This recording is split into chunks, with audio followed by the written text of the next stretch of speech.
Hi friends, welcome to Asu tailors. இன்றைக்கி என்னென்னா, இது ஒரு சின்ன டிப்ஸ் தான். பிரின்சஸ் கட் ப்ளவுஸ் கட் பண்ணி தான் தைக்கணும் அப்படின்றது கிடையாது. இது நார்மல் டாட் பிடிச்சு தைச்சிருக்கிற ப்ளவுஸு. அதே ப்ளவுஸில் இன்னொரு டாட் பிரின்சஸ் கட் மாதிரி கொடுத்துருக்கேன்.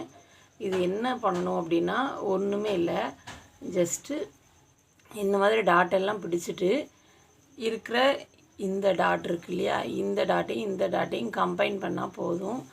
அதுவே உங்களுக்கு நீட்டாக இருக்கும். இப்போ பாருங்கள், நான் எப்படி தைக்கணும் அப்படின்றத காட்டுறேன். கொஞ்சம் ஜூம் பண்ணிட்டு காட்டுறேன். பார்த்தீங்கன்னா தெரியும், ரொம்ப ஈஸி.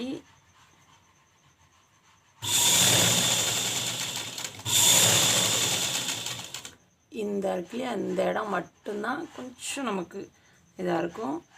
அந்த இடத்தையுமே நம்ம பார்த்து கரெக்டாக கொண்டு நிறுத்தி தைச்சிட்டோம் அப்படின்னா நமக்கு ரொம்ப கரெக்டாக வந்துடும்.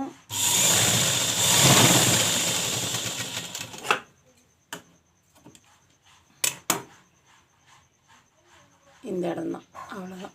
இப்போ இதை சரி பண்ணிட்டோம் அப்படின்னா இந்த இடம் கரெக்டாக வந்துடும். நமக்கு ரொம்ப ஈஸி, கரெக்டாக வந்துடும். ஓகே ஃப்ரெண்ட்ஸ், இந்த டிப்ஸ் பிடிச்சிருந்ததுன்னா சேனலை சப்ஸ்கிரைப் பண்ணி சப்போர்ட் பண்ணுங்கள் ஃப்ரெண்ட்ஸ். Thank you friends.